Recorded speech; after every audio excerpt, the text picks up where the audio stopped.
Toronto. That's right. I'm in Toronto where you wanna get the city love. I'm from Toronto where you wanna get the city love. I'm in Toronto like we wanna get the city love. My city love me back for my city love. Welcome to milestone episode 1600 of Toronto Mike. Yeah, 1600. Saved it for you guys. That's amazing. 40 by 40. Proudly brought to you by Great Lakes Brewery, a fiercely independent craft brewery who believes in supporting communities, good times, and brewing amazing beer. Order online for free local home delivery in the GTA. Palma Pasta. Enjoy the taste of fresh, homemade Italian pasta and entrees from Palma Pasta in Mississauga and Oakville. Season 7 of Yes, We Are Open, an award-winning podcast from Monaris, hosted by FOTM Al Grego. RecycleMyElectronics.ca. Committing to our planet's future means properly recycling our electronics of the past. And Ridley Funeral Home, pillars of the community since 1921. Today, making their Toronto Mike debut so we can dive deep into the history of GUH. It's Blake, Howard, Andrew Henry, and Jason Clarke. Welcome, gentlemen. Thanks for having us all the way down in your basement at number 9-2. Am I allowed to say that? Since No, you that's said that's doxation. No, just you're in South Etobicoke. I just said 9-2. I didn't say the street. I have no idea what you're talking How do you about. second that? Yeah. Good to see you. That's you, Blake. I want to let the people know like what voice belongs to whom. So that's Blake Howard's voice I'm listening to right now. So I'm say hello Andrew again, Henry. Blake. Yeah, one more time. Hello. All right, Andrew, let's hear you for a moment. Hi. Andrew Henry. I'm Andrew Henry. And you came the furthest to be here, right? You came I'm from part Guelph. of the Guelph contingent. How long a drive was that for you, buddy? It was only an hour. Okay. It was a nice drive Is today. that good? It's probably harder to get here from like Scarborough than from Guelph, I bet you. Well, You don't have to I don't know, but I do like the new HOV lanes. Okay, no, great. And then we did have a little threat, right, Andrew, that there might be some like frozen rain out there, and it hasn't arrived yet. So here's hoping you get home before any frozen rain follows you. Thank you very much. Here's hope. That's my hopes for you, my friend. Okay, Jason Clarke, how you doing, Jason? I'm doing all right. And it must be known that the voice of Andrew Henry was the spokesman for the Upper Canada Brewing Company. So you might recognize his voice from radio already. From 30 years ago. Well, no, I was listening to radio 30 years ago. Let's hear a little more. Like, would you do I don't know, a slogan? Like, what would you say? Well, I would have said Frank Heaps on the Global Village. Or Wow, he was the global village? Or he was just Frank on Heaps it? He was on it. Buying locally. Which brewery was this? That was Upper Canada Brewing Company. And how many years did you spend in the brewery industry? 30 years. And you're no longer in the industry? I am no longer in the industry. My body told me to stop. To stop. Step away. But you still drink. So you want to crack open your Great Lakes beer right on the mic there. And by the way, you have great pipes. I'm jealous of your pipes, but right on the mic. I've got a face for radio. All right, Andrew Henry has cracked open a Canuck Pale Ale. I'm going to crack open one as well. I'm going to join you, Andrew. What do you think as a professional brewer? Cheers to you, my friend. What are your thoughts on Great Lakes Brewery and their craft beer? Oh, they're legendary veteran brewers. They've been around forever. Since 87, I think. That's Yeah. not true. 87 is not forever now. Blake's Stop calling you out on your speaking like bullshit that. there. Same as like Golan Heights, now and forever. Come on. What was that? Oh, you were going to say that Great Lakes brews a delicious fresh Oh craft yeah, beer. even when I worked at Upper Canada, it was a going concern, and they've survived this long, and they've not only have they survived, but they've thrived, and they make great beer, and they have very good brewers, some of whom I know, whose names I can't. Mike Lackey. He's Yeah, there. yeah, I remember. Yeah, like Peter Mike Bullitt Lackey. owns the place, of course. His father started it up. Mike's Peter the guy I know. Yeah, Mike Lackey. But I haven't seen him in years. But when I started working in the brewery, this is not supposed to be about me and brewing. But, It's working. This is 90 minutes on Great Lakes. Go ahead. when I started working in the brewing industry, in 91, there were 6 microbreweries, one of them being Great Lakes. Wow. And when I left, there were like 400. And that's just in Ontario. Sorry. That's just Ontario. in South Etobicoke. There's like 400 breweries. All right, so that's good to know you're from the industry and you give a thumbs up to Great Lakes, because whatever Great Lakes is not consumed during this recording will go home with, well, you guys have to divvy it up yourselves, but it could go home to Guelph with you. So you're in good shape there. All right, let me talk to Blake for a moment, then we're going to get back to you, Jason. But Blake, how far did you have to travel to get here? You know, I didn't have to travel far, just 25 minutes from around Bloor and Lansdowne. Okay, I knew the Galaxy Donuts at Bloor and Lansdowne is where you would go to get your drugs in the early 90s. That's right, there are drugs still there, not at Galaxy, but I think there are drugs still they just there. sell drugs exclusively. They put it in the donuts. Yeah. To throw you. Because I worked at the Galleria Mall, which is not too far there. Yeah, but yeah. I remember that Galaxy Donuts at Lansdowne and Bloor. You worked very near to the birthplace of GUH, actually. Mm-hmm. Okay, this is all going to come full circle because once I check in with Jason, we're going to get back to the Geary Street art crawl and this past summer. And that Geary Street is right there too, where the Galleria Mall is. And we're going to get the origin story. Here's my promise to the listenership. Everything you wanted to know about GUH, but we're afraid to ask. It's going to be all disclosed on this episode. We're going to get the ongoing history. You're going to tell me everything, but I want to check in with Jason Clarke. Whereabouts did you come from today? I came from 3 doors down from Blake.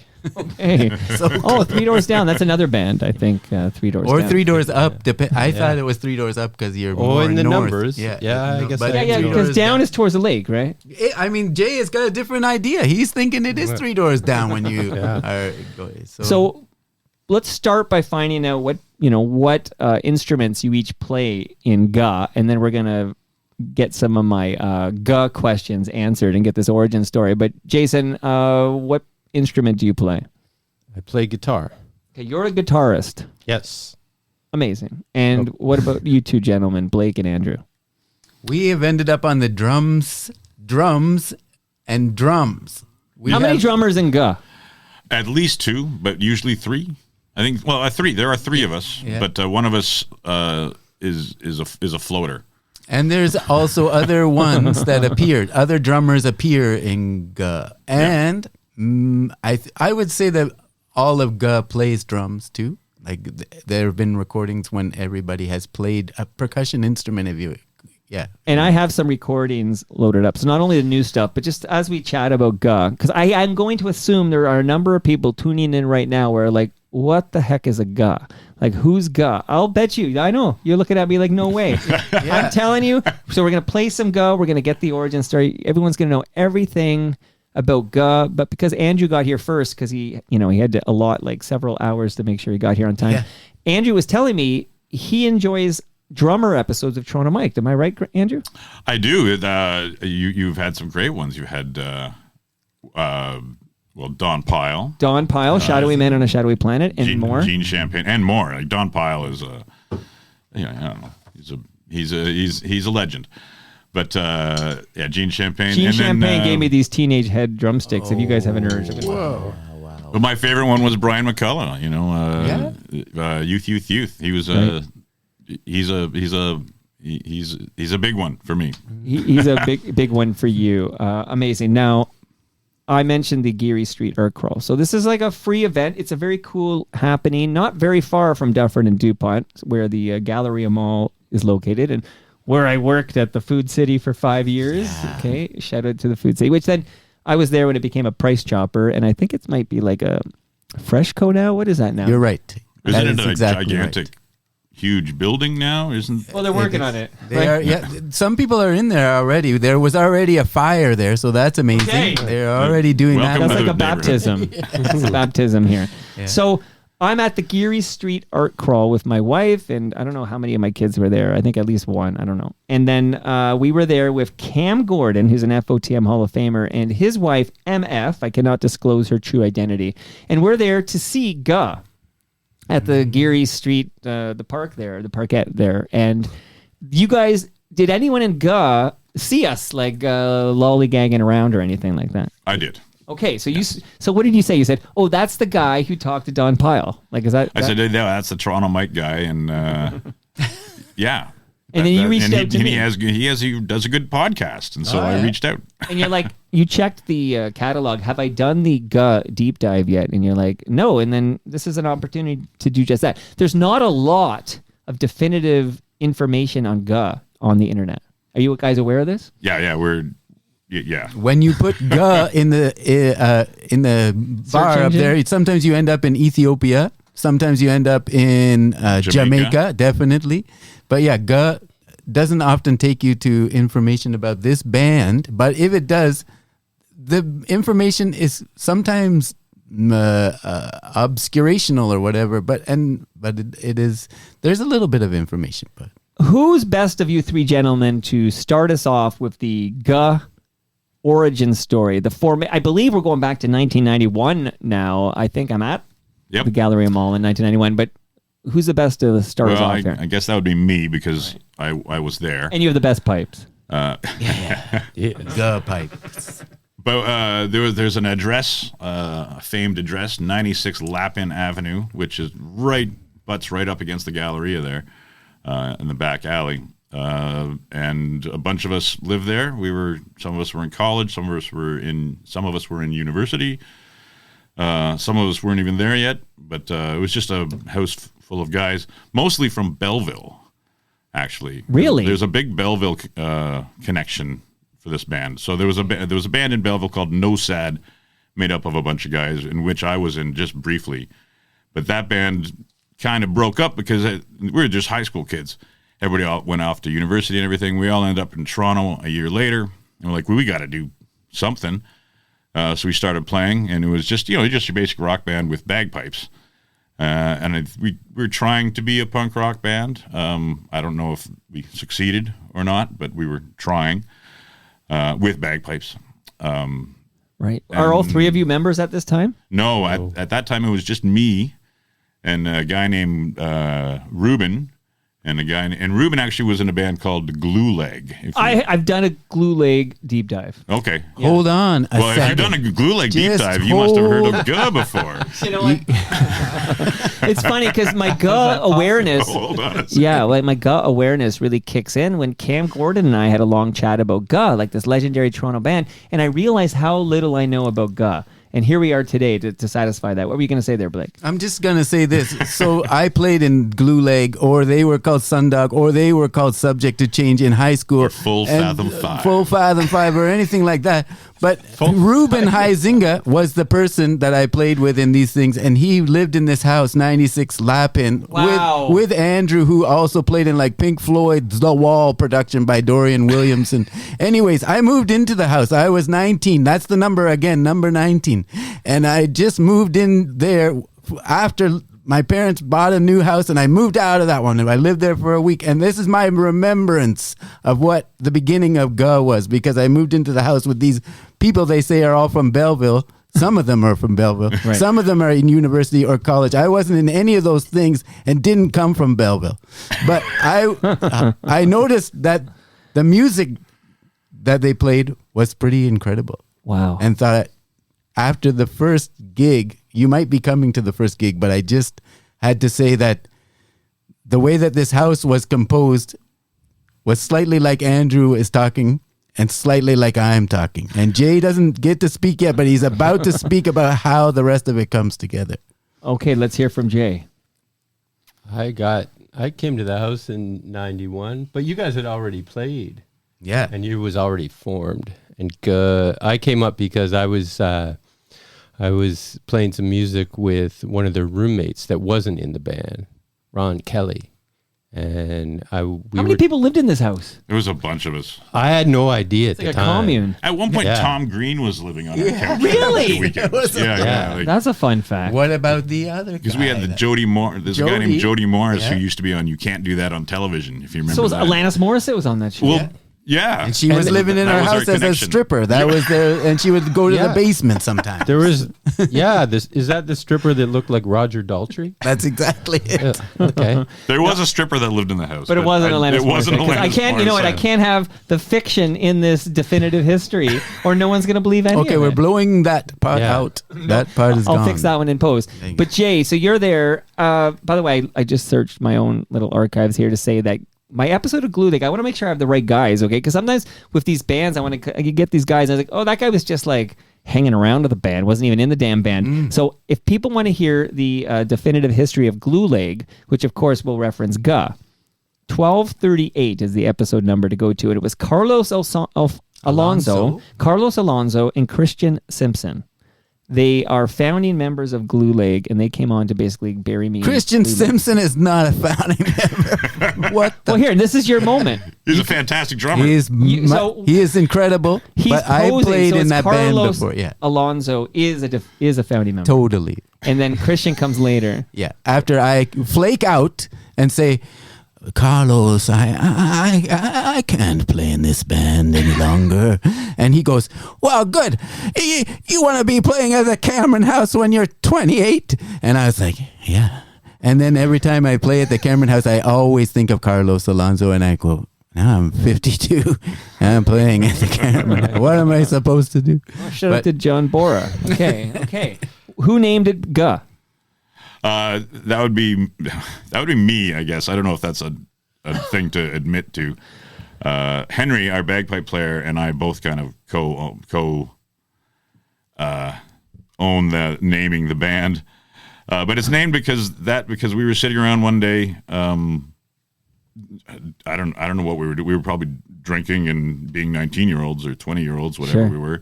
But we were listening to Slayer. Which was on the Slayer was on the CD player, and was the guitar sound. That's right. And I was like, "Oh, that sounds amazing!" And You're gonna take Jason's job if you keep that up. Oh, it was already taken. Yeah. So we're named after a Slayer riff. That's GUH. Amazing. It's all caps for GUH. Like, this is important for branding, right? It goes through state. I mean, it can be written any way you like. Electrical tape. Yeah, just not backwards. Because that is hug. Yeah, and that's not us. Okay. Because otherwise, when you see live GUH or live GUH, then it's hug evil, and then it's not like live evil and all of that. It's just like hug evil, and it's like, no, do not embrace evil, because look around right now. So now we're capturing the origin story. I will read a couple of notes that came in when you were coming on here, but I have a question. How did you decide? So how many members are currently in GUH, like as we speak in 2024? That's a hard one. It is hard to say. But I'm going to say 10. You guys concur? I'm just guessing. Well, there's some people that Jay haven't Blake. been playing with us lately, but they're by no means considered not a part of the band. Mm-hmm. So there's, Scott Good and Jay Baird and amongst others. When Brian everybody Cran. shows up, we swell to like a 14 or 15. How many were at that we Geary bloat. Street? Yeah, you bloat. How many were bloat. at the Geary Street Earth Crawl? Wait, was there 11, I think, that day? Was Robin there? Robin was there. Okay. Yeah. So a couple of notes that came. I'm just curious. So here's my question, right? I've got Mike, remember your questions. But how did you decide? Because I said I got 3 mics. I got 4 mics, but I wanted one for myself, if that's cool. But I said I got 3 mics. How did you decide which 3 members of GUH would be in the basement here today for the definitive history? Oh, It's kind of funny because Andrew said, do you want to come? This is Blake. And he said, do you want to come? And I said, yes. And it was going to be Henry, the bagpipe recorder, Henry Louis. player, and vocalist. Right. And Andrew. And then I was going to come. But then I saw Jay, and I was like, Jay has to come there because he can remember things. But he told me in the car he can't remember a whole bunch Okay, of you made a stuff. huge mistake then. Exactly. You made a huge mistake here. So a guy named, these are handles on Blue Sky, most of this, okay. Hazardous wrote in and said, who are you having? Craig? Last I saw him was at Bill Bolton hockey rink after the Santa Claus parade. He had gone from managing to bass player at the time. So maybe we start talking about some of these people who aren't here, but tell me, who's Craig? Craig is our current bass player, but he's also our longtime manager and probably the reason why we still exist after 33 years. Mm-hmm. Okay. He's kind of the heart and soul, I guess. I don't know if that's the right term, but he's definitely the administrative heart and soul of the band. He's the guy that gets the most anxiety of all of us. Yeah. That's for sure. And we thank him for taking that on And he, like ourselves, is amazed that he has been able to do any of this stuff when you speak. He's the buffer between us and our public. Wow. And it is since 1991. Now, there's more from Craig. Not from Craig, sorry. There's more from Hazardous. Hazardous says, I remember years ago when Henry's sister would have awesome summer parties in the courtyard by Queen and Dufferin. Which sister? Yeah, like Henry's whole family would have awesome courtyard parties everywhere.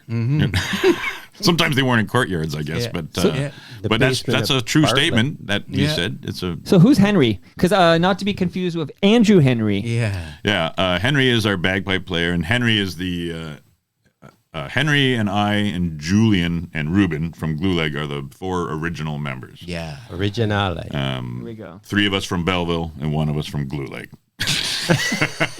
Which is someplace up near Tottenham, but maybe near Alliston, but maybe out there somewhere near another place that Ruben was building log houses and stuff. But Ruben, you can't tell him where he's from, or he can't tell you where he's from. Eventually, Glue Leg was getting successful, so Ruben wanted to go concentrate on that. We needed another guitar player, and we got Jay Clarke here. And Jay Clarke joins the fold here. Now, Functioning in the Junction, I think that's a cool handle. Functioning in the Junction writes in, now hold up. You're not having violinist extraordinaire Fiona Stewart out of the Love aria? Did you not hear the Taliban rules? Like, no women speaking. Come on. Functioning in the Junction says her sound is so important to the whole experiment. So why is Fiona not here? Obviously, that's a joke, right? The woman. No, it's not a joke. It's actually happening in part of the world. So, But it's But not in this happening with basement. us. Fiona's not. So we'd say. Fiona's not here because she's busy. She's busy, Fiona Yeah, Stewart. but So tell me about Fiona. She's amazing, and she does contribute. She is right now one of the main contributors. Like she's writing a lot of music. She plays fiddle. Yeah. Sorry. And I play with her in a couple bands actually, and she's very good. And she's very imaginative, and I love playing with her. This collective here, like She's new though. She's only been in the Fiona band about Stewart. 20 years. She wasn't at the 10 Avenue. She's still the rookie. You're still hazing Fiona Stewart. yeah, as you can tell from all of that. I did try to join her band called Reflectio Stack one time we were playing. I was trying to remember Saigon Palace or not that place, Club Shanghai. And she refused. She said, no, you can't be in here. And then later went, why did I do that? And I was like, I don't know, because it was weird, and you didn't want me playing in your band. Yeah, you got to know when to hold them, know when to fold them. That's right. You played with her in the Rock Thought. Yeah, finally she'd let me play with her. But at the first meeting, no, it was too much. So am I right that Jason Clarke here joins the band in 91? So he might not be there for day one, but he's there like... He's there within the first year. Within the first year? Yeah. I would have thought it was about a year. Yeah. Maybe about a year. You know, we need the details because as we speak, Rosie Gray T.O. is on Wikipedia creating the definitive GUH page. Okay. I would say it's 92, like, because we're so... Yeah. 92 is probably my first gig. Yeah. Yeah, our first gig was October 26, 1991, up at Nags Head North. Of course. Nice. Opening for Glue Leg, actually. And the police. All right, shout out to the Hello. police And picnic. then I think about a year later when we did our first tape, or our first album. Or Funky tape or whatever. Baby Mad Star. It is Fanky. Fanky. Oh my God! Fanky. Yeah. Where's my glasses? Okay, my apologies. So this is so as we walk You through want the it? history in 1992, in June 11th to be precise, Fanky Baby Mad Star. This is a cassette you guys released. Yeah, Recorded by Brendan McGuire. Brendan McGuire at Pallid Bat Studios. That's Yeah. Okay, see that's why Jay's here. He does have the details. I wasn't there. You had just joined the band. Ruben was playing on the record, but you. That's right. You like, and Brian had just joined the band. Yeah. We have to talk about Brian now. Yeah, talk about Brian. Our bass player was going to University of Toronto, Yeah, I believe, that's for right. music. That's right. And he met a guy there named Brian who played trumpet. And our bass player named Julian Brown, who is now actually our guitar player, but at the time he was playing bass. He invited Brian to come to one of our rehearsals, and he did. And then he was in the band forever. And he changed the band a little bit. We got a little bit more I don't know, open-minded. He was, yeah. He had all sorts of encouragement. That's what his main form of expression was, encouragement. And he wrote music, and he encouraged all of us to write music. And since we are all different people, different music came out. He was older than us. He was about 10 years, or maybe 8 or 9 years older than us. So he seemed a little bit more, well, not mature. No. But I don't know, knowledgeable or something. He was at university. What do you say about all this, Jason? I met Brian at a Christmas party in August of 92. That's when you have your Christmas parties. Yeah. At La Pin Avenue. That was the first time I'd ever been to a summer Christmas party. And Brian was there, and I was drawn to his combination of a tweed jacket and lime green long shorts. And he, I remember meeting him, and I remember him right through for the whole ride. Mm-hmm. So it was a great and fortunate luck that Julie and Brian got to meet each other at U of T. That's for sure. I think it's difficult to write music for a band that has so many different instruments, especially bagpipe, which is doesn't have a lot of music written for it. And Brian was able to write music for an ensemble with a bagpipe, which is difficult, and he did it, and he did it very, very, very, very well. Okay, so in the consideration of time, because I do want the definitive history, but I don't have several hours, but I realize it's going to be long, okay? So we are going to, so essentially, you guys just start barking when there's something significant you want to share, and I'll kind of jump through some milestones, and then I'll get to some music, and then, because I know in 93, you record the Orange Label cassette, right? So that's right. That is something that's recorded maybe at Reaction Studio. Yeah, is Reaction. that right? And there's many people that you come across now when you're in now that go, yeah, I remember Reaction, or I even worked at Reaction and all sorts of things. So it was a studio that maybe the Rheostatics played and recorded at, and we thought GUH can record there. And so we did that. We did. Yeah. Orange Label cassette, like, is that essentially to be like the yellow tape or something? Like, I don't think we called it the Orange Label cassette then. I think it's been called that in retrospect. Each of us made covers, our own individual covers, a bunch of them. There's still one that I have in my house. Maybe other people have them in their houses.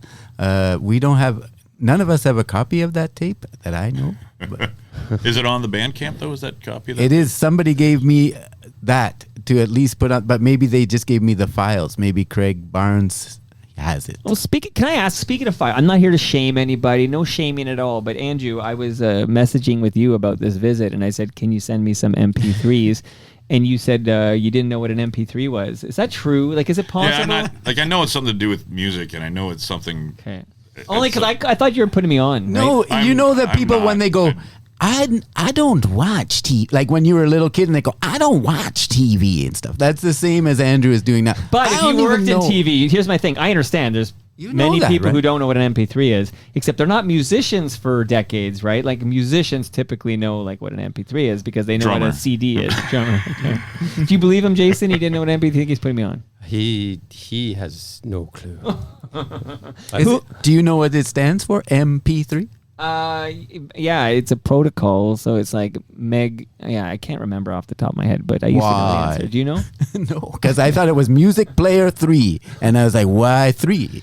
And then... Right. Maybe Right. it's music file, but it's File, a that's right. PHILE. Like McFile. McFail. Well, regardless, though, I got these MP3s, so great. Shout out your Bandcamp page, so as you know, people can take a note now as we continue. Like, where would we find music if we wanted to buy it? It is Bandcamp. I guess you go Bandcamp and then you just Search GUH? search GUH in capital letters, and then you'll go to Ethiopia and you'll go Don't to do lowercase. and then you'll go to Jamaica, and then you might find GUH Music 1 or something on Bandcamp, and all of the recordings that have been given to me, you have. I tried to put on there. And I'm going to play some soon. But in 93, you record that tape, but it actually is released. The Orange Label cassette gets released in '94. Can you tell me a little bit about '94? There's a trip to Europe here for GUH. Right. Well, that'd be Blake and Jake. Okay, who went to Europe and how was that? Brian Cram was in Europe already with a family trip with his father and his brothers, and they were climbing. Is it Ben Nevis? Ben Nevis. The mountain there, and then so we decided, well, let's go to Europe, and we can meet up with Brian and do some touring. So Blake and myself and Henry Muth, we got plane tickets and we flew to Amsterdam. Woo! Yeah, in 19... I've been there. From Travel Cuts on College Street. There used to be the Travel Cuts there, right by Spadina. That's what I remember. I remember May I went of to UT. I 94. remember it well. Yeah, I was there. I remember it very well. So you go to Amsterdam, and there's what? Like the GUH Quartet basically is busking in Amsterdam. Yeah, that's what happened. I mean, we didn't really get a chance to busk in Amsterdam. We may have played a little bit, but we ended up in a campground that was... I keep trying to locate it, and I do locate it on like Google Maps, but I couldn't tell you the name of it. But sometimes I do find it, and it still looks very much the same. There's little cabins, and we stayed in one of them. We wrote letters back to Andrew that he may have or may not have. I don't know, but... Wow. Okay. So here, as I bring us through the mid '90s here, I'm gonna play. I think it's due time that we get to a little music here. Okay. So let's listen.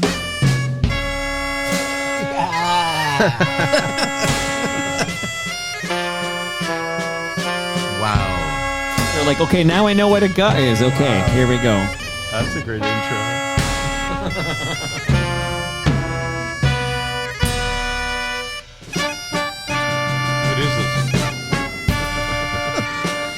Yeah. What is this, Blake? This one? What is this song called? What goes like this? Chateau Gang? Yeah, Chateau Yeah, that's Gang. it. That's it. That's right. From Triple CD number 3. Jason Clarke. wrote it. Jason Clarke wrote this masterpiece. Okay, so tell me about Triple CD. Tell me everything you can. We're in '96 now. Yeah, I mean, we're in 1995 a little bit Okay. here. So, Yep. It's yeah. we recorded it over like a year and a half at Right. a few different places, including I think Dallas Yeah, Good he came did in. some of it. Yeah, he came into your place, so it Yeah. says July 16th, which is another amazing date because we recorded live GUH at the Pender Island Community Church on July 16th, 99, but we recorded tracks 9 to 11, of course, or something, July 16th, 1995, in the Mowat Street, Andrew's place, and Dallas Good was behind Dallas the good. board. I'm so sorry for your loss there, losing Dallas. Yeah. Was so Well, shocking. we all lost Dallas. We all suffered that loss. Canada did. I had his uncle over to talk about the Good Brothers. So Brian, Oh, amazing. Brian came over. Well, yeah, that was amazing. cool. So what a musical family that is here. Another triple. So okay, so that sound, but I got to get another. Hold on here. This is also recorded in the same place, in Andrew's place, I think. And we would sometimes play so much music that we needed a break, and we played more music in our break. But we went to a different part of the place that had a piano in it. It was a beautiful little like alcove. I remember it candle lit, and a piano was there, and Andrew would play the piano, and I had a dinkily little glockenspiel that's not it's just a fake one, so called. And a carrot flute. And the carrot flute is being Oh, yeah. featured here. So this is the break song when we would take a break. Am I playing piano? Yeah. Yeah. Oh my goodness. I was amazed. You could- Talented mofo over there. Do What's that. going on here? Not just brewing delicious beer over there. Come on. So This is a while ago. Yeah. yeah. Okay, so we're still in the triple end here. So in '96, you guys, you mentioned live. That's at Music Gallery and also the Rivoli, right? That one is from a CD called L'autre nuit, the other night. This is and it's way back '96. Andrew Henry decided he didn't want to play with GUH. anymore for a Wait, second. this is just shocking. for a Remember, I'm second. learning. I don't have my notes telling me like the. I was in a chair when he told me. I might have tried to talk him out of it, but he didn't care. Just like I didn't care when Carlos Alonso was like, "What, you want to play?" And Andrew was like, "I gotta not play for a second." I And tried to leave the band. So why did you I want to moved- leave GUH? Well, I moved to Vancouver because of a girl, Oh yeah. my wife now. Well, that worked out. Yeah, it did work out. take that, Taliban. And then I moved home, and I found out that you can't quit GUH because It's in your blood. What's going on there? I don't know. I can't remember. Is it like how- the mafia? Like you can try to, you can leave, but you know I think- they pull you back in. I think it's kind of like that. And- I tried to leave, but when I moved home, I was pulled back into the fold, and that was what 2002 or 2003? No, maybe 2005 or 6 or something. We came and saw you at the Storm Brewery in 1999, and then Yes. I think we realized that you would be back sometime. Yes. I failed in my leaving. You I tried. succeeded in my staying. Yes, you did. So yeah, in Vancouver. So when did you come back to Ontario? That's when you're saying. That would have been like 2001, but then Okay. I lived up north for a little while. Not up north, but like Powassan and Bracebridge. How often do you guys get together now these days?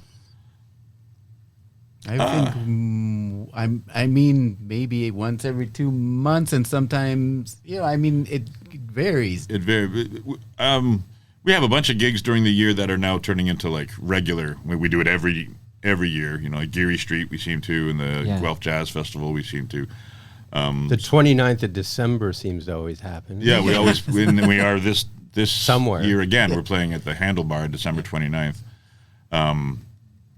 Okay, So tell me a we- bit about that. Wait, before you just let the people know. So if we want to see God, like it's I find it difficult to describe what like it's like this collective, is eclectic collective, which is hard to say. Yeah. I don't know if it's a collective, but it's. Okay. You better believe Who am we I? were once involved in a collective called the Collective Unconscious Collective, which That's true. also has people who have passed away. People have moved from this plane, they are now part of the Collective Unconscious Collective, even though they were part of it here. But yeah, it's not a collective in the sense that we aren't.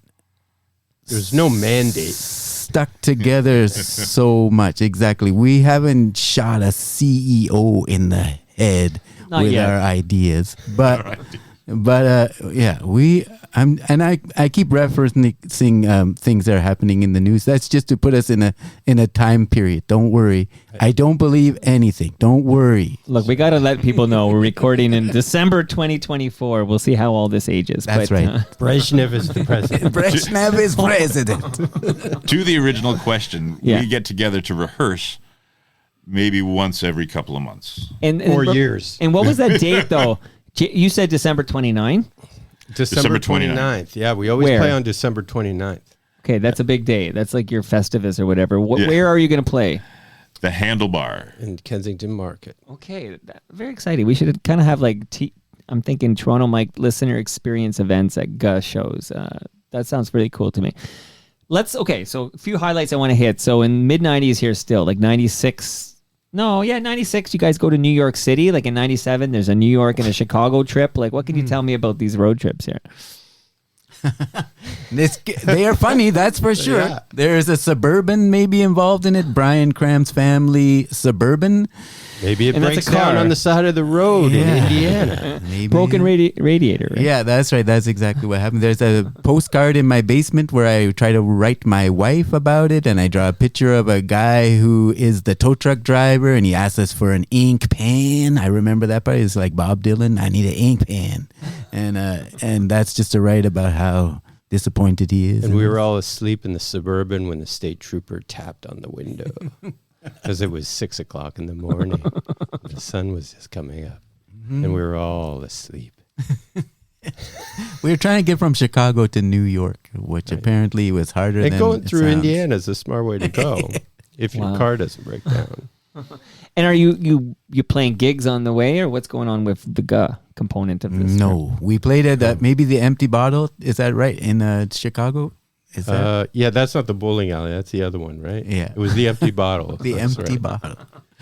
And Blake, who's Jim Blackley? Do you know that he is also passed from this plane, but he is a drum teacher.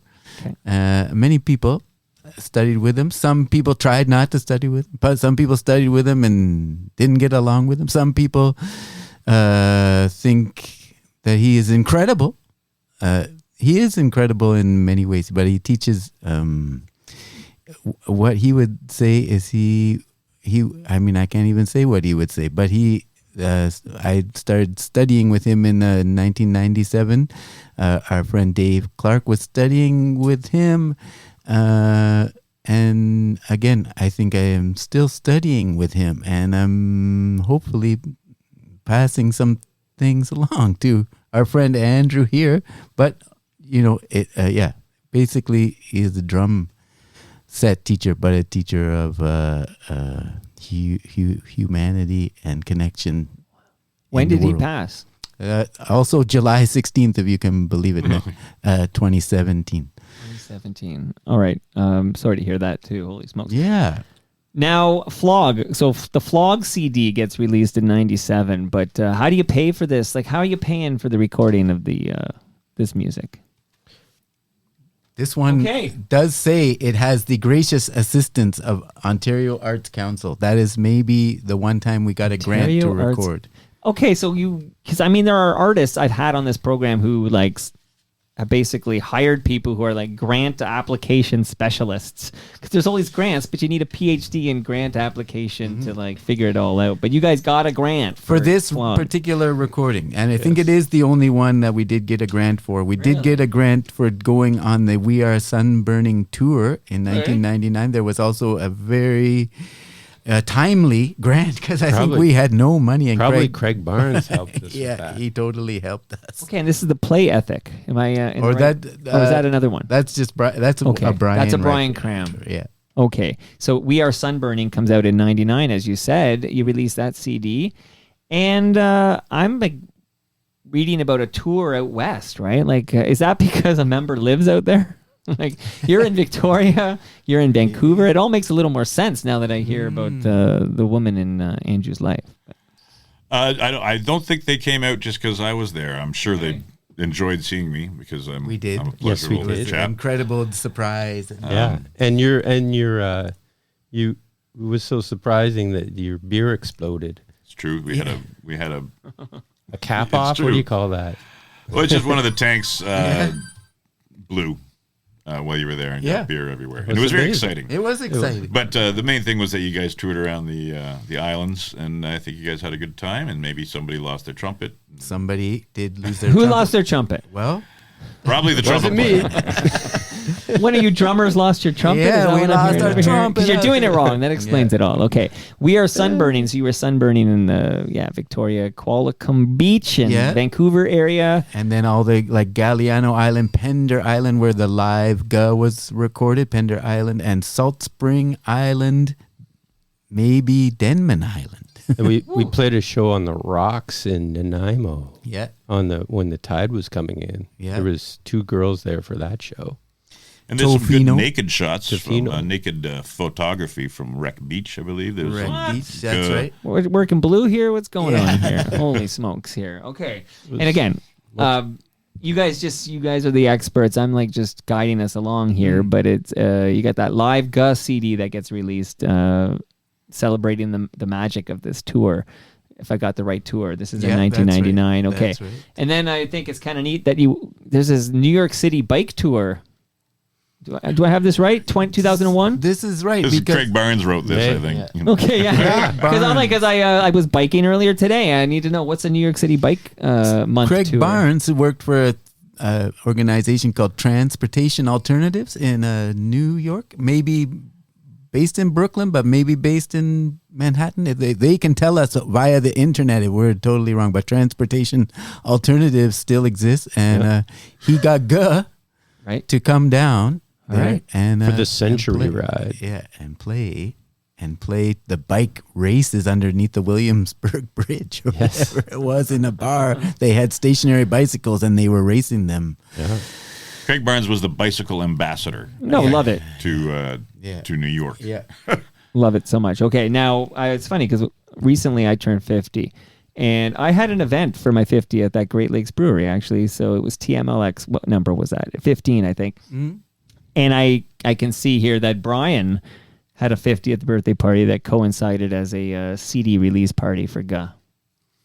What does it say? What does it say? L'autre nuit. That's my French accent. Oh yeah, right. That's good. And that was at like Mitzi's sister or something. Mitzi's sister. Okay, sure. good. Yes, we released this one, which was old recordings from 1996 that were just found on a cassette and then mastered. So yeah, one night at the Music Gallery, May 16th, 1996. It says, and Rivoli the next night, May 17th. So we got that mastered and made into a CD, and I guess had a release party at Mitzi's sister, and Brian turned 50. Brian turned 50, killing all the birds with one stone. Can I play more GUH? Yeah. I love hearing this reaction to the GUH I play. Yeah, the bagpipe drone.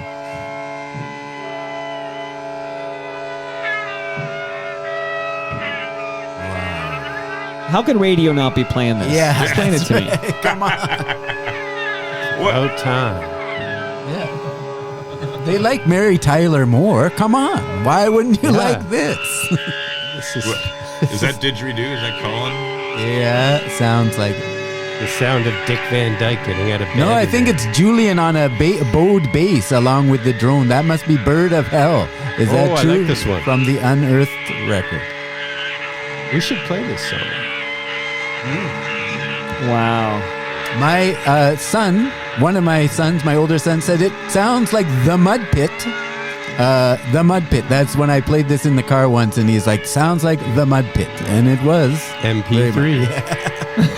What's an MP3? Okay, let me actually go to another one. I mean, I love it, but... What?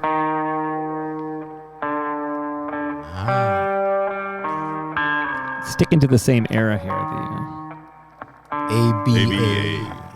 That's recorded in Hornings Mills Community Center, again by Brendan McGuire. He had one day off in 2014, and we got up north of Shelburne, Ontario in Hornings Mills, and he somehow recorded it in the, community halls are very reverb. He managed to separate all of us somehow, and there is reverb, but that's natural reverb, but we set up in there, and my parents lived just south of there, and they showed up, which was a surprise because they never showed up for anything I've ever done in my entire life. No, that's not true. Sorry, Mom and Dad. Yeah, be careful what you say. This is definitive record stuff here. Now, like if this is your cup of tea, the album you want on Bandcamp is Hotel GUH. Yes, that's right. All right, now this song. Who wrote this song? Do you remember? Brian Cram. Okay, can we talk about Brian, please? That sad to. Colin Couch is playing the tuba back there. Yeah.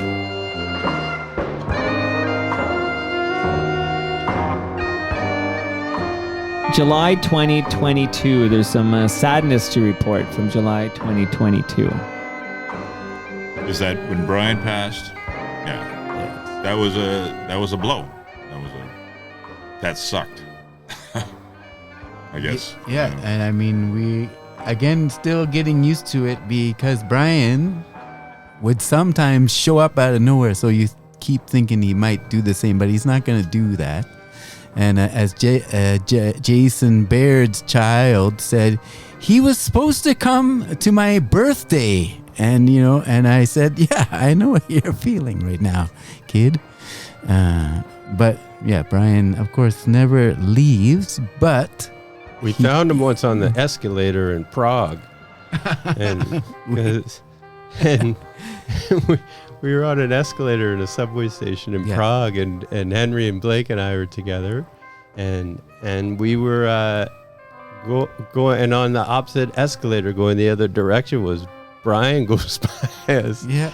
And we managed to find him because on our tour we would break up and meet up in the next city. This is Europe 1994. So at that time, if I'd never seen Brian again, that would have been more, I wouldn't have been as surprised as when as now. We had been in Prague, and we were supposed to all meet there, and we would go every day to the train station, and Brian would not show up at the train station. We're like, where is that guy? So Henry and Jay and I would just be doing things all day long in Prague, and no Brian. But as we were leaving, because eventually we thought we have to leave Prague, that's when Brian showed up. Yeah.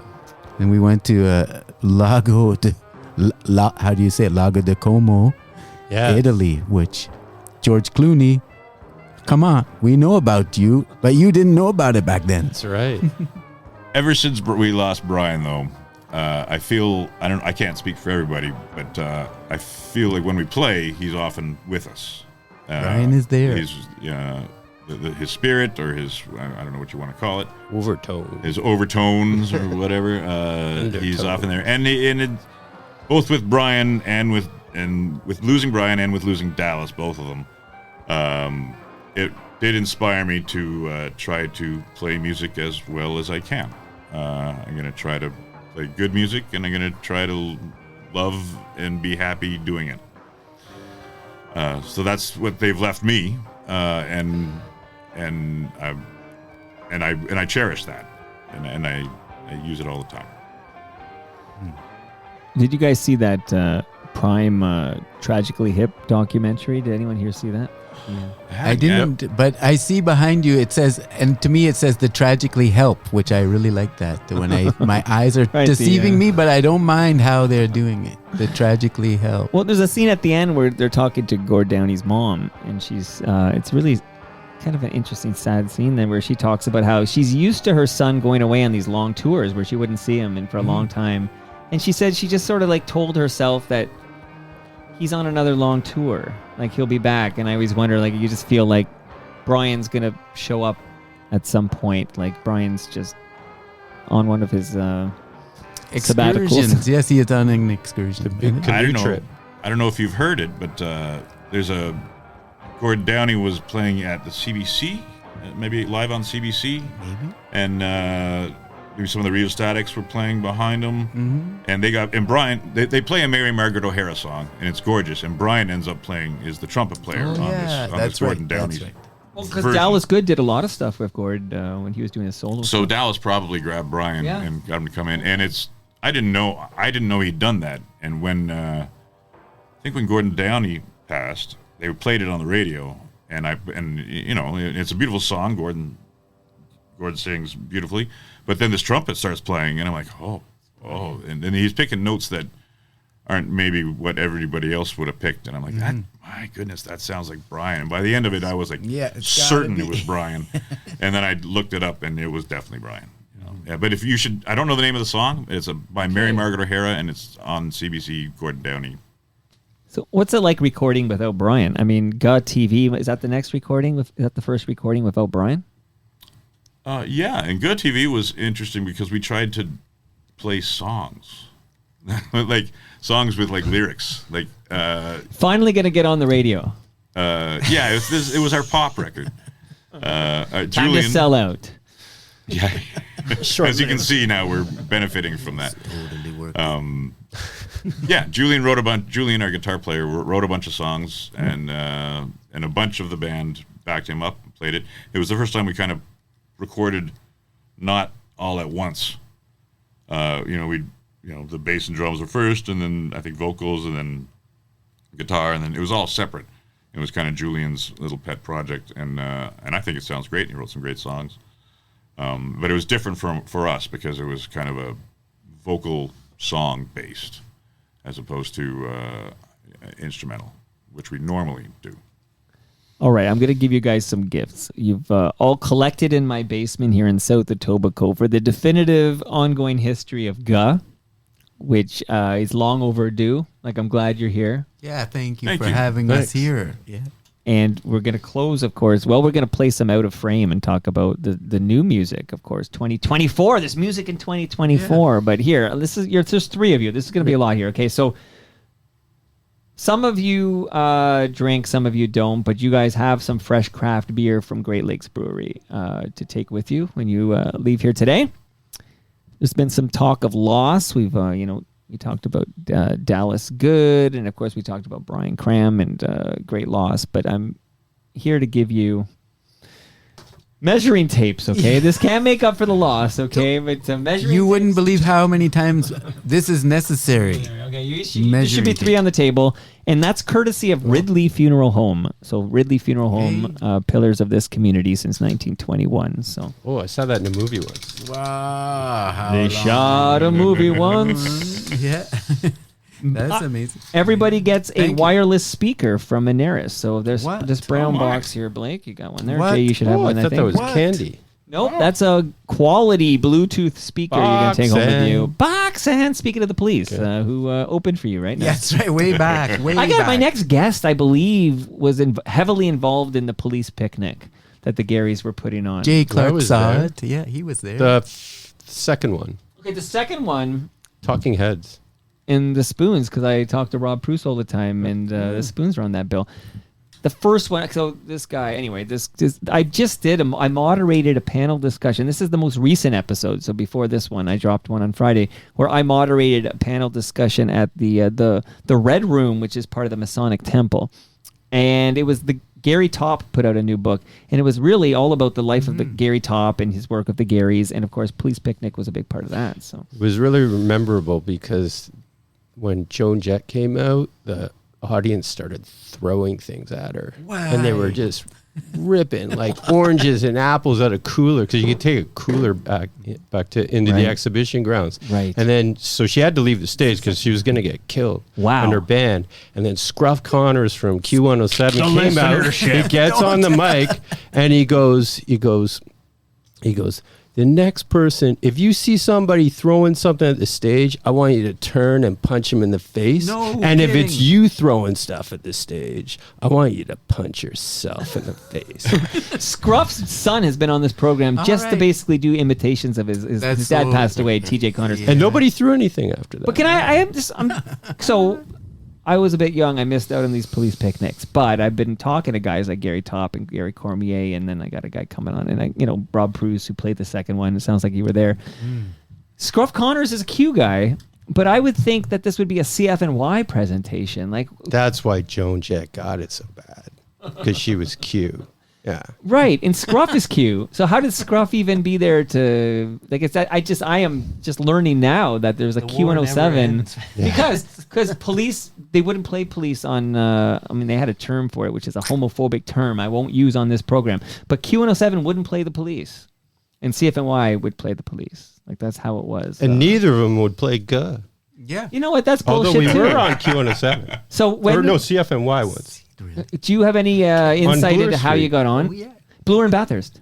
They Yeah, had a we were on. storefront. We were on with Bookman.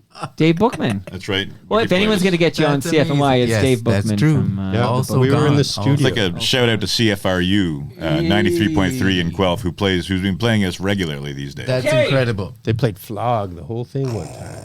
Okay, but this is amazing to me to hear now that you did get played on. I think his show was called Live in Toronto with Dave Bookman, probably doing it from the Bloor storefront. Street. Yeah, Bloor and one. Bathurst. Yeah, for a while. near Lee's Palace there. Yeah. They were there, and then they moved to Yonge Street, Yonge and Shooter, and they had a storefront there. But Bookie got you on Live in Toronto. That's amazing. That is kind Bookie of was a good. great help for everybody. You mentioned Real Statics a couple of times, and Bedini, dear friend of Bookie from the Bookman. The Rios were very supportive of us in the early days. They gave us. We opened for the Rios a bunch. Not so much any longer.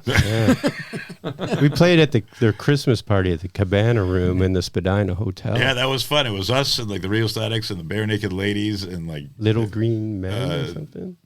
yeah, maybe I don't know, maybe Wooden Stars or something. Maybe. Maybe it was too early for that. But they were very. The Rios were very, very supportive. Dave Clarke has written music for GUH. Yes. We have songs by Dave, and he's played a bunch of gigs with us. Dave has played with us. Yes. No, we got to capture all this right now. This is the moment. Okay, finally you've arrived. Here you are in my basement. Okay, but I gave. Oh yeah, why did I give you wireless speakers? You must be wondering why the hell is this guy Why? giving me wireless speakers? Because you're going to listen to season 7 of Yes We Are Open, which is an award-winning podcast from Moneris, where Al Grego went to Winnipeg and had conversations with small business owners about their triumphs, their tribulations. triumphing over adversity. Like small business is tough.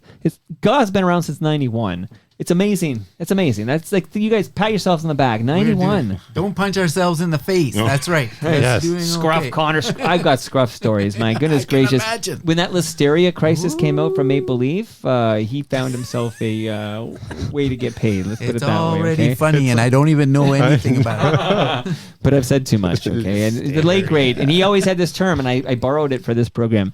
He called the listeners the listenership. Yeah. That was a Scruff Connors thing, and I've stolen it. Thank you, Scruff. And again, shout out to FOTM TJ Connors. But okay, so season 7, yes, we are open. Great podcast. Subscribe, listen. You guys have the wireless speaker to do it. Just to wrap up, Palma Pasta. Does anyone here in GUH like Italian food? The answer is yes. I think yes. Okay, 2. What about Jay? Yes. 3 for 3. Okay. You know what? I can't believe I did this because I only can fit 4 in my freezer at a time, and now I realize I'm kind of fucked because I got a guest tomorrow and then a guest Tuesday. I got to Wait put a it. minute, you're allowed to say fuck on this show? Well, much like this over again. much like GUH, we're not on the radio. Okay. So, okay. But I do have in my freezer. You're each leaving with a large frozen lasagna from Palma Pasta. That's thank you. incredible. It's amazing. I don't Love know. it. Hundreds of dollars of wow. So you got the lasagna, you got the beer, you got the measuring tape, you got the speaker, That a is piece of way too advice on much. the way out. So it is too much. I'm taking That's some of way it too back. much. You talked, Blake, you talked me out of it, okay? Yeah, that's right. Piece of advice, and then we're going to get to still out of frame. The piece of advice is if you guys have old electronics, old cables, old devices, don't throw it in the garbage because the chemicals end up in our landfill. Go to recyclemyelectronics.ca and you can find out. Watch your head when you stand up there. Okay. Knocking over your camera here. It's okay. Maybe unprofessional. You know what? You know what? That's why there's 3 of you to carry the load when one of you has Yeah, to that's take a right. whiz or That's whatever. right. Here. That's Okay. right. Who can tell me about recording out of frame? Is it still out of frame? Well, there's another one that will come out. Don't give it away, but you just did. But it is out of frame. Spoiler alert. So there's 2 things going on. There's out of frame. Yeah. And there's still out of frame. That's right. Very clever. So where did you record out of frame? So yeah, that's out on a farm north of Guelph. That Andrew, since he's gone to the washroom, we can say anything. Yeah. But he's Yeah. the guy that's out It's there. on County He's- Road 49 Yeah, up there. he's out there, and with Jason Lane, that's the person that we know. But there's 2 other guys, and Andrew knows them. But yeah, he's like, let's record there. And so we took one day. We basically set up, and then we took one day with all of us, and we went through a bunch of tunes that haven't made it onto any other record. And then, yeah, on the advice of Julian Brown, who said he was taking advice from kids or something like that, we're releasing it in 2 parts. So yeah, out of frame is one part, still out of frame. What do you is the mean, next. kids? Well, he kept Yeah. saying, well, the people out there and stuff like that. It was like, which people? It's like, kids say that. And no one is making very Kids much love sense God, in right? this day and age, as they say, right now, kids these days, or whatever it is. But no one is making sense. But so we're doing the nonsensical, as David Byrne told us to do. Stop making sense. We have stopped it. Nobody is doing it. Everyone is mad. Everyone's crazy. The world is a piece of an oyster. Everybody is there. Nobody is there. All of that is true. Yeah, still out of frame. You said kid a few times, and I thought maybe you're talking about Distro Kid. Watch your head there, buddy. That's another thing. Julian is like, put it on all the streaming outfits. I was like, I hate all this. I hate those. And and again, I love everything, but I really can't stand it. You know what I mean? And then, yeah, so that's on. That's the voice of the devil. And so, anyways, there we are. We're out there available Out for of you frame. to stream. If you- Bandcamp and Still through out of Distro frame. Kid. Not yet. I think the streaming services. Yeah, you can get that on the regular. We wanted to make a record Plus, that sounded You like can us divide it up live. into as many records Yeah, as it's you about like. 20 billion records now. If you want it to be just little bits and pieces of each. Yes. And you recorded this in Guelph? Is that what I heard? Yeah, outside of Guelph at Turtle Shell Turtle Studios. Shell. There we Which is go. a great, Some real great information. studio. Breslaw, they say. Well, shout out to Ian Service, good friend of mine in Guelph who helps us out with the program. Okay, so Turtle Shell, you recorded this in late July. It was very hot. Yeah, that's true. It was very, very sweaty. hot. It could have been hotter. And there was bugs. And we wanted to capture what we said. Like we've done a lot of recordings, as you know, Sure. over 30 years, but we wanted something that sounded like us live. Like there's a certain. Which is insane because every one of our records sounds exactly Yeah, like us live. Well, I think this one captures the. Well, let I me don't know. let's listen a little bit here. Listen, does this sound more like us live, or the does other it? stuff. Who wrote this song? That's Fiona. Too busy for me, Fiona.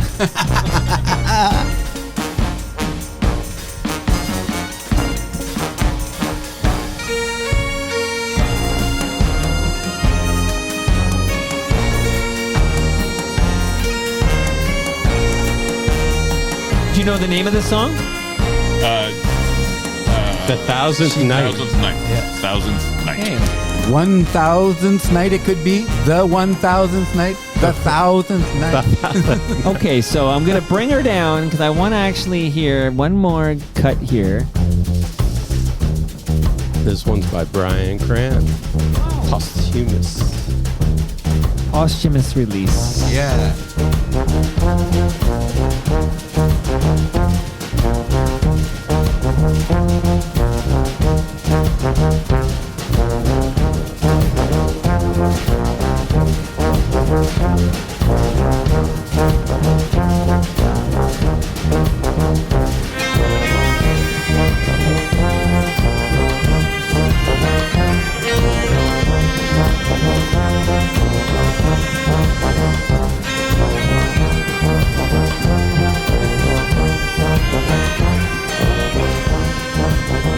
I'm gonna do my best here. So we've already established that. By the way, is it Breslau? Is that what you're calling? Yeah, this? that's the name of the town. It's barely a town. It's like a region. It's out near the. It's out by the airport in Kitchener. For 2 years, my son went to Laurier.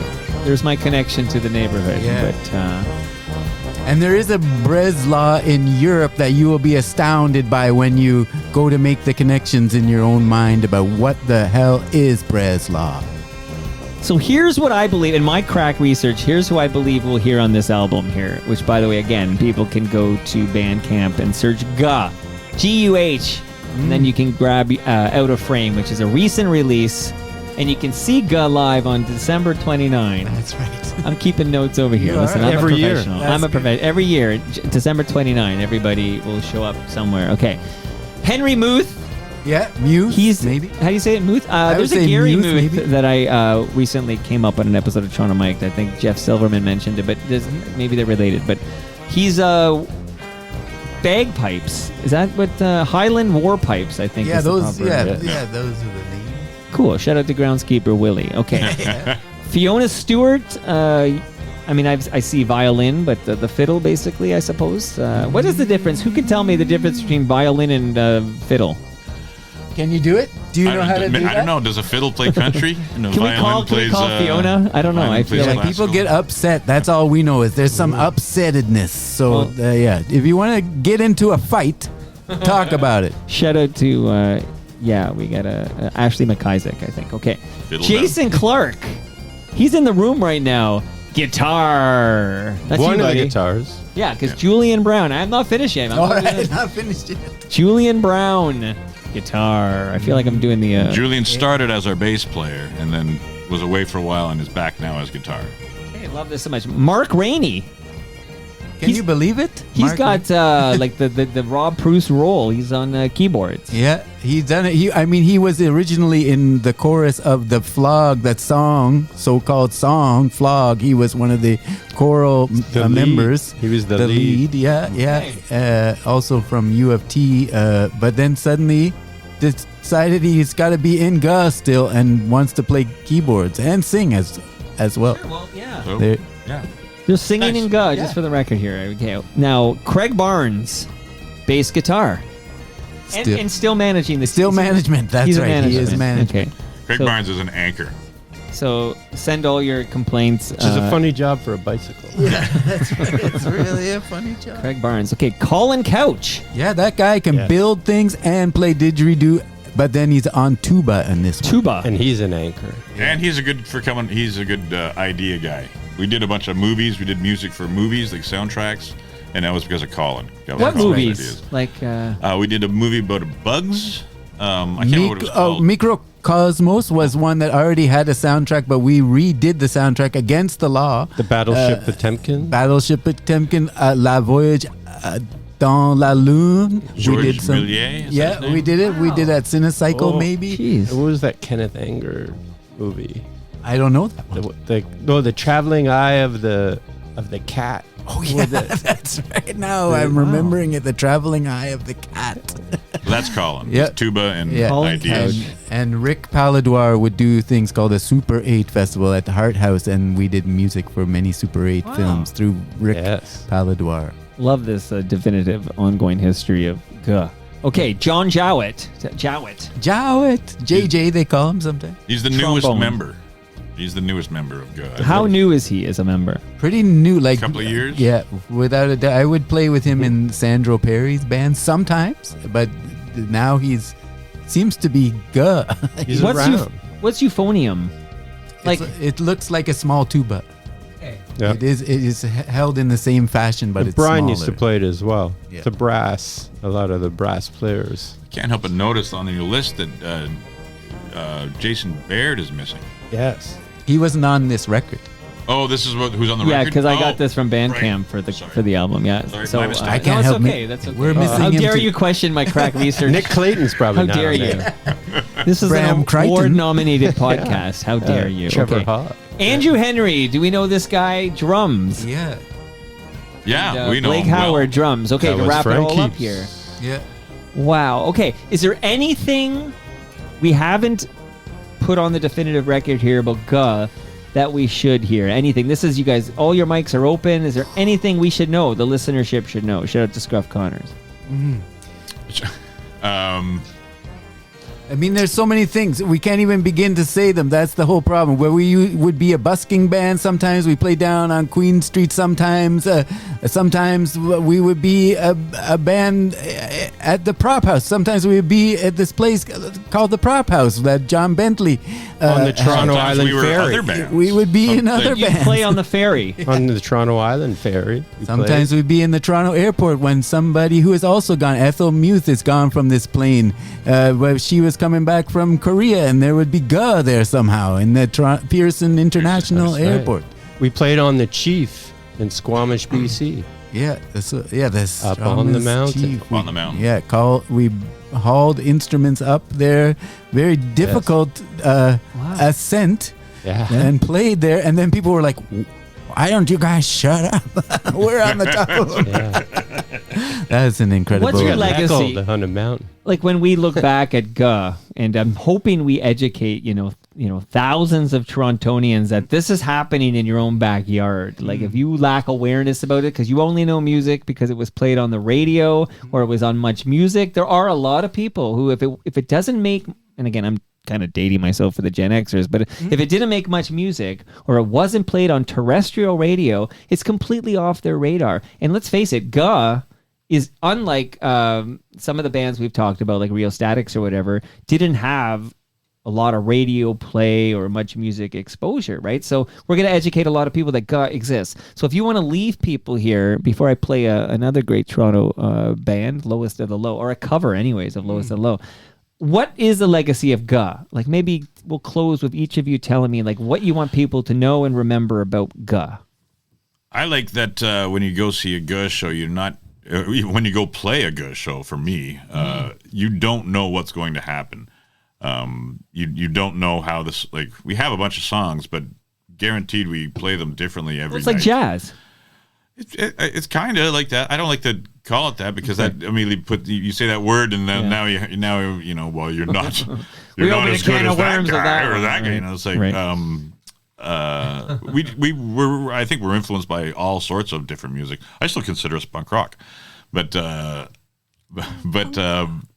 That's interesting, right? Because it's this like punk rock is an attitude, right? we're just doing what we want to do. Like you and do it yourself. We're doing a lot of it ourselves, and we're a band that's not afraid of mistakes. I think. I'm speaking for a lot of other people here, but I think not the mistakes, but obviously we learned from a lot of mistakes, but we're not afraid to try things, and we're not afraid to try them live. We would, we don't do it as much anymore, but we would like people would bring in music to a show, and sheet music, and say, okay, we're going to play this tonight. And like you had, the first time you're playing it is on stage at the ultrasound, so you had to be able to read music at least kind of and quickly. So and sometimes that would work, and sometimes that would fail miserably, and you just have to learn be from ready it. that who knows what's going to happen. Workshop it or whatever. But it's funny because the word punk rock I find interesting because there are some people out there who think that's a sound, right? Like, oh, it's fast, hard, whatever. It's a sound. That's the sound of punk rock. But really, punk rock is an attitude. I think I had this chat with Don Pyle, actually, speaking of great drummers. And, Shadowy Men on a Shadowy Planet, like a surf rocky type outfit or whatever. But it has a very punk rock ethos or whatever. And Guz got cut from similar cloth. Yeah, if you want to talk about it like that, it is punk rock. Right. That word, punk. It is, yeah.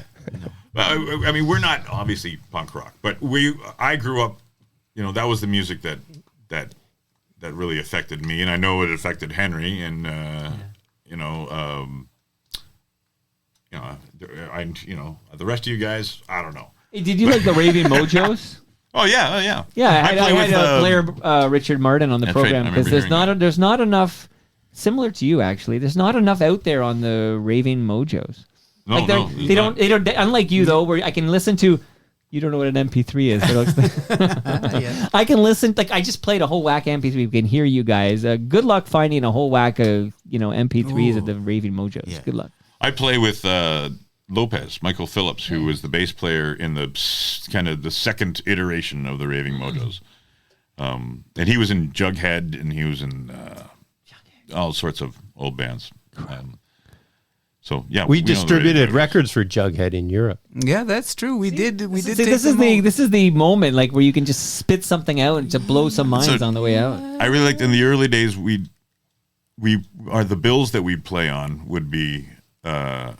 Very, very weird because it would be us and like political incorrect or or the bunch of fucking goofs and Project 9. Project 9. And so it'd be like a funk band and a weird bagpipe instrumental band and a hardcore band. And what's going on? But I loved that. You got to see a lot of different kind of music you're exposed to. So how long will Go run? Like, are we going to be hearing Gun in 15, 20 years? That was the question a while ago, and I think it was forever. Like, not forever, but for the lifetime. That is what it is, and we may fall apart. Perhaps somebody younger will play music, but the idea was until we draw the last breath, there is that is the idea. And the other thing that has to be said is is inside of every band, and anyone we play with, I tell them later after I've played with them for a while, it's like, you're secretly in and they're like, I knew it. But that's the secret. I love closing on that sentiment. There's a little in all of us.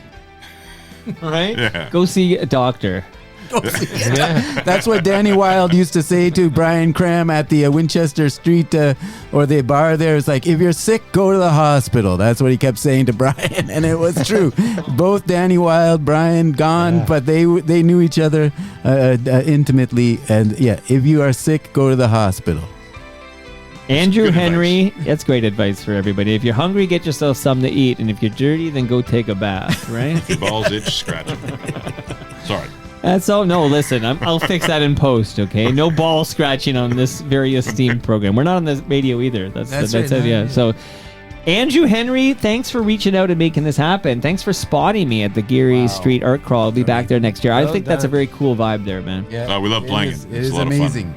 Now that I know you, can I just play with you? Like, I don't know. I don't have any instrumentation. We have no say over it. Yeah, you have to just come and do it. It is a public space. Like you can't Yes. stop That's me. right. We cannot No. stop you. No. And I would also like to say, if you are sick and go to the hospital, don't expect them to help you anymore. That's the other sad part about December. I'm not co-signing that one. December 15th, 2024. Don't expect anyone to help you. That's the other Depends part. how sick you are, actually. It depends if you're really sick, they'll still help you. No, it isn't true. The people want to help you. That's the problem, is that there Right. are many beautiful, Right. compassionate people who want to help you, but there are others who would try to stop you and laugh in your face because you are actually in a terrible position, and they will laugh and keep laughing.